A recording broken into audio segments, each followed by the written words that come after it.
బాప్తీస అనుభవంలోకి వచ్చిన లేదు నా ముందు చూస్తున్న కొంతమంది ఆడపిల్లలైనా మగపిల్లలైనా వాళ్ళ తండ్రి తాగుబోతుగాను పేకాట రాయుడుగాను కోళ్ళ పందాలు ఇక బేభత్సం వ్యభిచార మాంద్యము తల్లి కూడా ఏదో ఒక పొరపాటు చేసి కొంతమంది ఉంటారు కదా, ఆడవాళ్ళు కూడా కొంతమంది నేను చూశాను ఇంకొక ఇల్లు పెట్టేవాళ్ళు.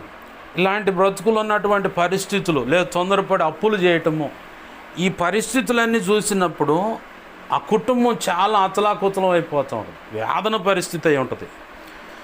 ఈ సంగతులన్నీ చూస్తున్న ఈ వ్యక్తుల్లో నేను అలాగుండకూడదు, నా జీవితం విప్లవాత్మకమైన మార్పుగా నేను చూపించాలి, నేను అలా ఉండకూడదు, నా తండ్రి చేసినటువంటి పొరపాట్లో నా బ్రతుకు ఉండకూడదు, ఆ పేకాట కానీ ఆ తాగుడు కానీ ఆ పాపం కానీ నా జీవితంలో ఉండకూడదు.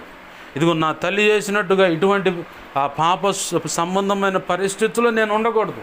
నా బ్రతుకు ఒక విప్లవాత్మకంగా అనేకులకు ఆశీర్వాదకరంగాను ప్రభు నిర్ణయించినటువంటి శాశ్వతమైన ఆశీర్వాదం అది నేను పొందుకోవాలి. దానికి తగ్గట్టుగా నేను ప్రభు పాదాలు పట్టుకొని ప్రార్థన చేయాలి. ఇటువంటి చెగు రాదేంటి వీళ్ళల్లో అని చాలా బాధపడ్డాను నేను.